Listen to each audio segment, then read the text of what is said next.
Welcome to the Army Empire Podcast, your go-to podcast for insightful tips on investment strategies, entrepreneurship, and all things money matters. Join Bernard Alerte, your guide on this journey to financial freedom. Each episode will dive into expert advice, practical strategies, and inspiring stories to help you take control of your financial future. Whether you're an aspiring entrepreneur or a seasoned investor, we've got something for everyone. So get ready to unlock your financial potential and make your money work for you. And now, let's welcome your host, Bernard Alerte.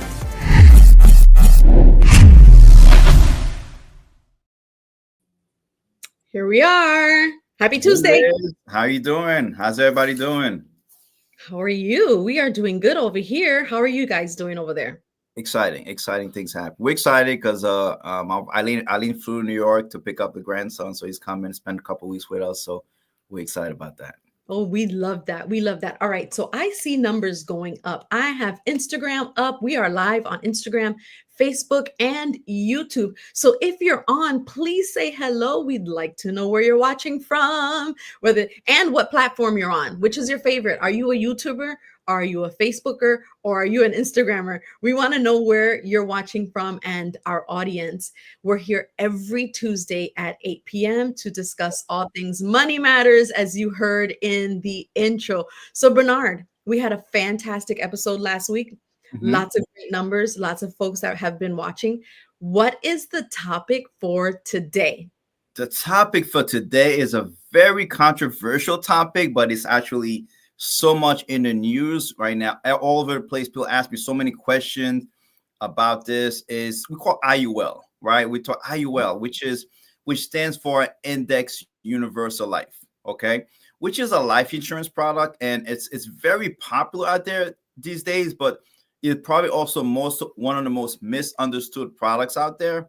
So we wanted to make sure that people understand exactly what they're getting, because it's very popular, especially with a lot of TikTokers, platforms using that and talking, and there's a lot of misconception with that. So we want to clarify that so people are very clear exactly what they're getting, because our whole platform we talk about, Liz, is education. For sure. That's what you're going to find here. You're going to find education and knowledge. And you're saying that this is a type of life insurance? Yeah, it's a type of life insurance product that is very popular out there, believe it or not, but there's a reason it's very popular, and we're going to try to talk about it towards the end. Okay, here we go. So let's dig right into it, okay? Index Universal Life is touted in the industry as a great marriage between life insurance protection, investment, or cash value, right? But IUL, right, is it a great deal as it sounds? And when you look at the IUL actually works, the answer to that question is resounding no. It doesn't work exactly the way it's supposed to work. And let me share with you why. If you look at the next slide, right? The next slide, what is IUL? Is a type of cash value life insurance policy that's marketed as an investment. So what they do, they talk about it's a great investment, right? It's a great way to build wealth, generational wealth. It's a great way to do that. But this is because here's what happens. The cash value portion of the policy is tied into an index, which has S&P 500. So let me break it down in simple terms. When you get life insurance, when you get a whole life or any cash value policies, what happens? You pay a premium to the insurance company every single month. So let's say you pay $300 a month, for example. Okay. So part of the $300 is divided in two. Part of the $300 might go towards the cost of insurance, which is for the face amount, right? And the other part goes towards a cash value. Now, let me clarify something. The part of the face amount, you can never borrow from that money, from that face amount. So let's say, for example, you're protected for $300,000, $100,000, $50,000, $400,000. You can never, ever borrow from the face amount. There's not a policy in existence that allows you to borrow from the face amount. So it almost sounds like this is a whole and a term mushed together. Whole and cash value mesh together. Absolutely. So the cash value portion of it, right? So let's say, for example, a client's paying $300 a month for a policy.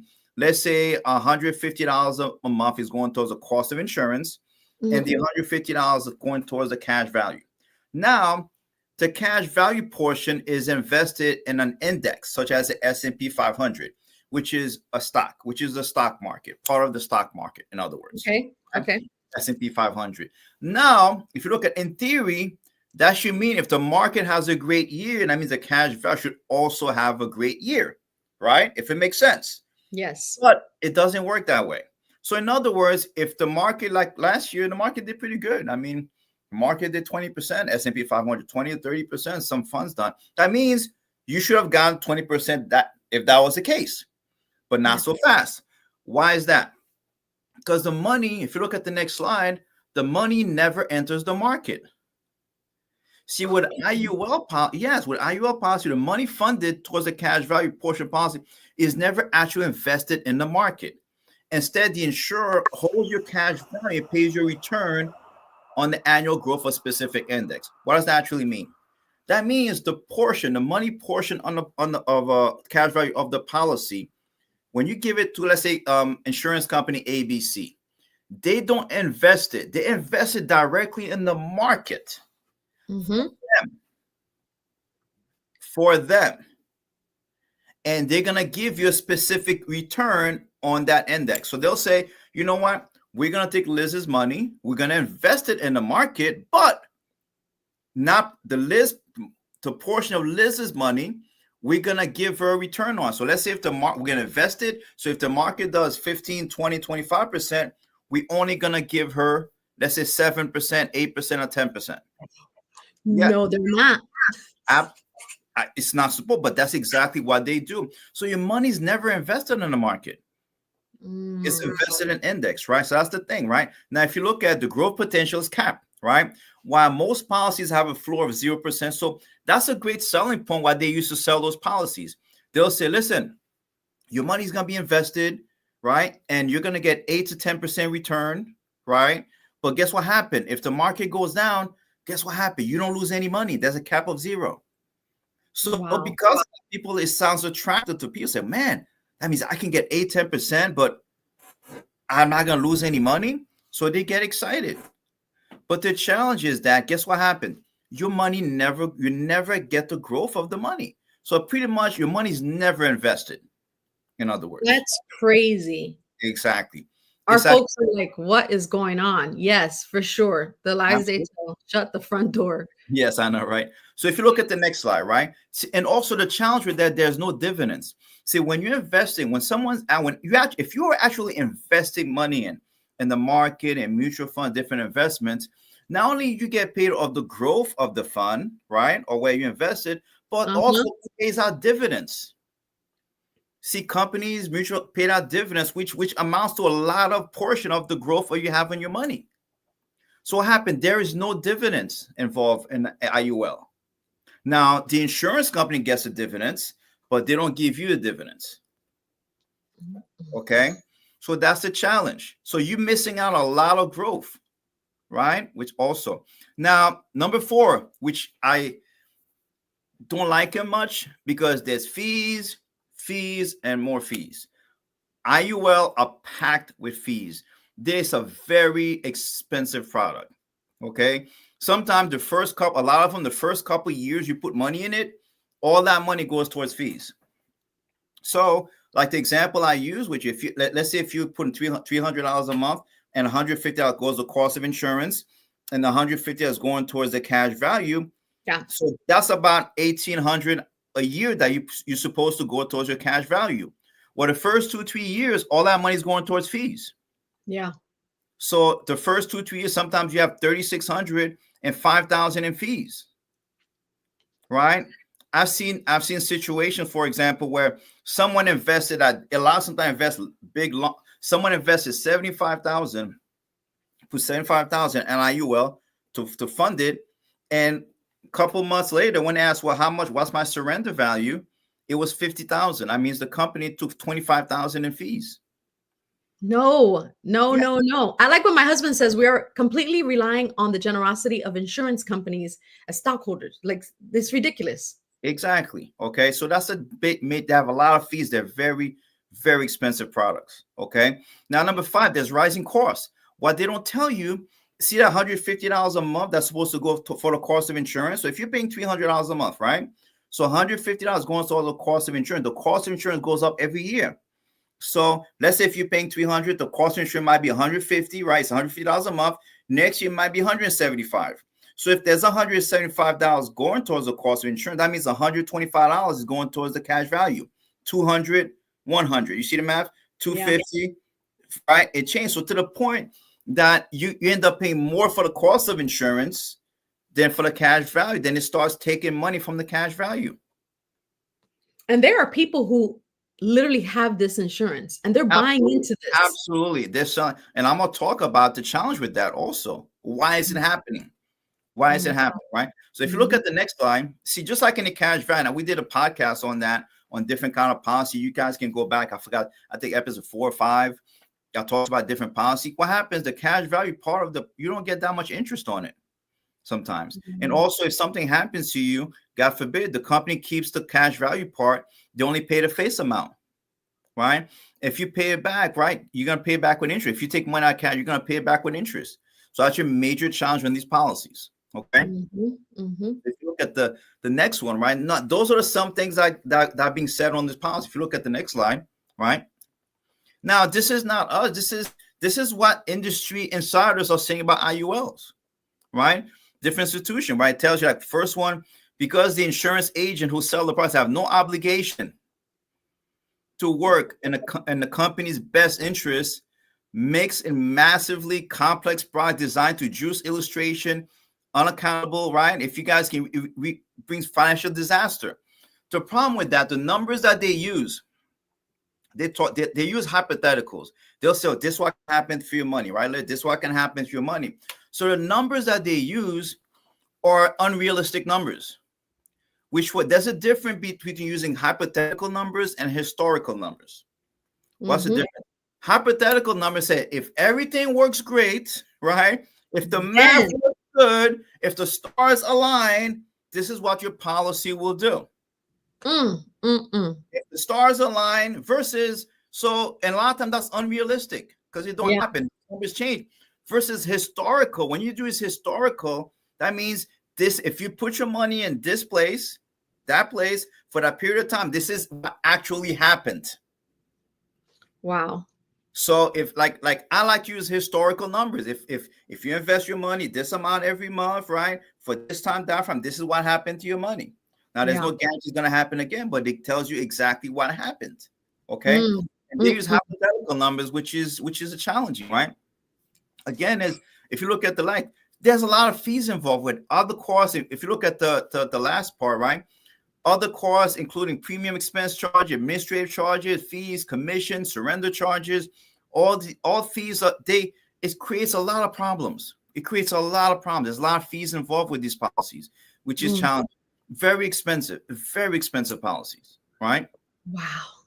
If you look at exactly what we talked about, right? Right, the caps of participation rate, because there's caps on the top, right? How much you can get, and on the bottom, it creates problem. You'll never get the returns that you want to get, right? And guess what happens? If you look at the middle, which I love this one, Index Universal Life is an insurance product that seems to promise that you can have your cake and eat it too. Yes. As with other life, there are no free lunches. The devil is in the details. And when you really examine them, it becomes clear that IUL products are designed to be sold, not bought. Yeah. Yes. Right. And guess what? If the market turns bullish on IUL products, you're not going to get as much. Right. It's a very challenging product. Right. That's so wild. And the fees aren't government regulated, right? No, they're not government. They can do whatever fees they want. Right. And here's the challenge with a lot of these plans also, okay? And they're not regulated, but most of the challenge, the agents, and sometimes the agents don't even understand these policies. To be honest with you, the agents that sell these, they don't even understand these policies sometimes, okay? So it's not their fault. It's the insurance company telling them, push that. Some understand it, but some don't understand it. Yeah. Okay? So because they don't understand it, and sometimes they're only life insurance agent. They talk about their advisor, but they only have a life insurance license. Okay. And and a couple slides back, we talked about that. See, and they don't have a fiduciary responsibility to tell you the truth. Ooh. They don't have, unfortunately. It's not regular like that. It means they can say whatever they want, use illustrations, right? And if something goes wrong, say, well, the insurance company, you should have read the contract. Yeah, dude, I don't want to work with anything that's where they're giving me things that are hypothetical. I just can't. Exactly, right? Exactly. And it's a confusing, if you look at it, it's a confusing product. Yeah. See, people buy IULs based on fictional future and hit a hard reality when they have to pay more than they expected to keep the policies in force. Yeah.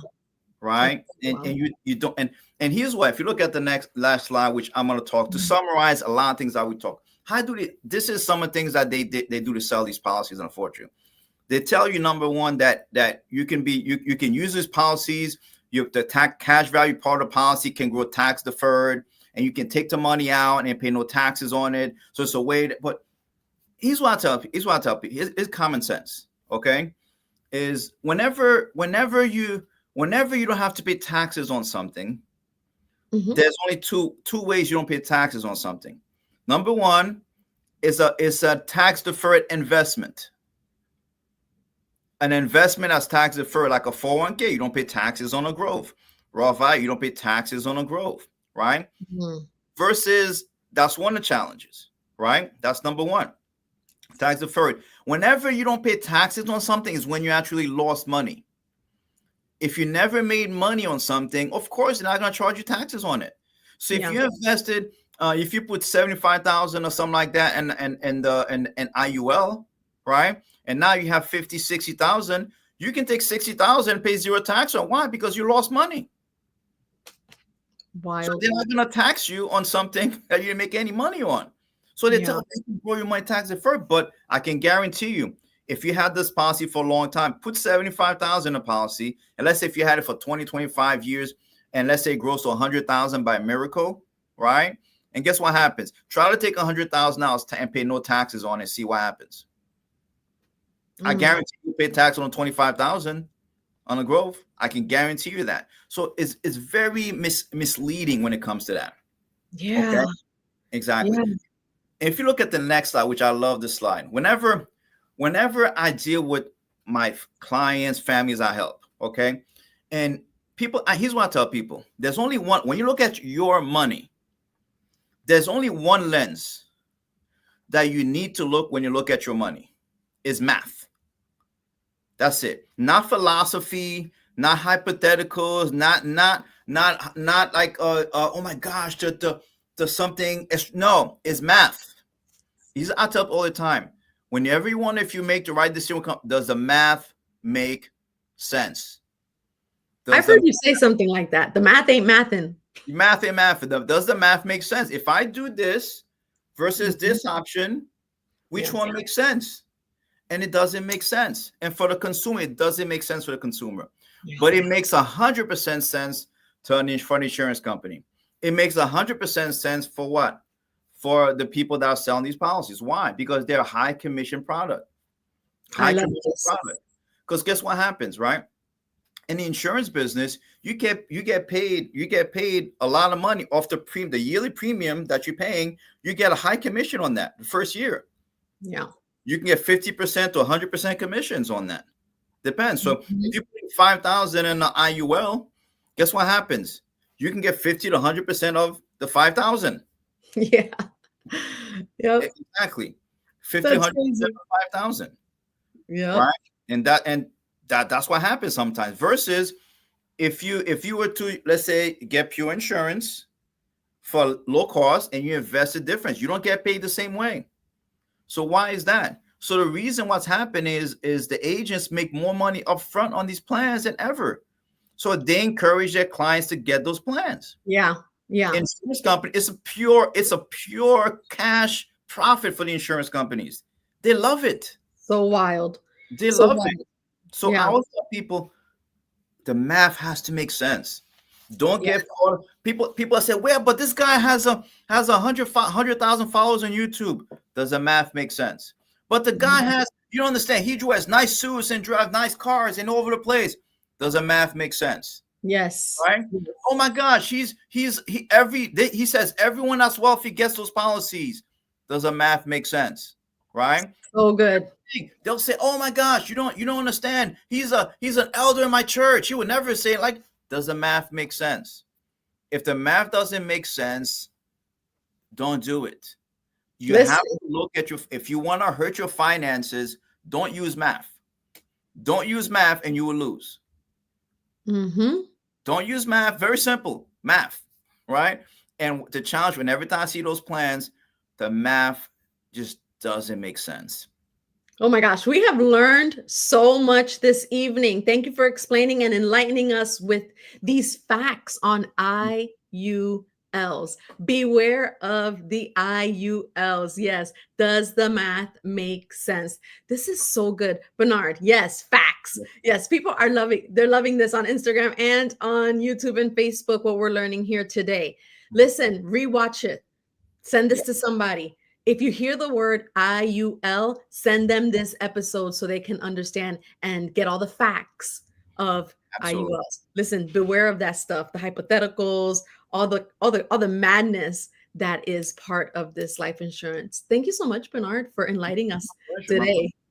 And we'll do some more future episodes and I delve more into it so people even clarify. You can have questions. We can use different options that people have, but we want people to be educated on this because it's a lot of people again hurt by this. They don't understand why they're getting, and to me it breaks my heart. It really does when I see and I talked about people are taking money out of their retirement plans to put in those plans. No, they're taking money out of 401k, and I'll talk about the challenges. Right, they take money out of 401ks and they put in those plans, take money out of IRAs and paying fees, and to me it's bad. And like I saw episode 2, I said, just because someone has a platform to talk about something doesn't give them the authority to do it. So good. So good. Great information. You can't hear this enough. Yes, Dion, so good. Thank you guys for watching. If you're watching the replay, please let us know that you're watching the replay so we know that you caught this episode. We are so grateful for you and for our audience. And Bernard, you are the best financial advisor, and we're excited about what's to come. So we will see you guys next Tuesday. We're always here a good 20-30 minutes discussing all things money matters. Yes, it's wisdom. It's the bomb. He's dropping them. Thank you so much for watching, and we hope to see you all next Tuesday. And happy Valentine's Day, guys. Remember, happy Valentine's Day. Yes. Don't get in trouble. All right, just remember that. Yeah, and don't spend too much money. Yes, not to. Bye. Take care, guys. Have a great one. Thanks for tuning in to the Army Empire podcast. If you enjoyed this episode, don't forget to subscribe and share it with your friends. Join us next week for another exciting edition, and until then, keep building your empire.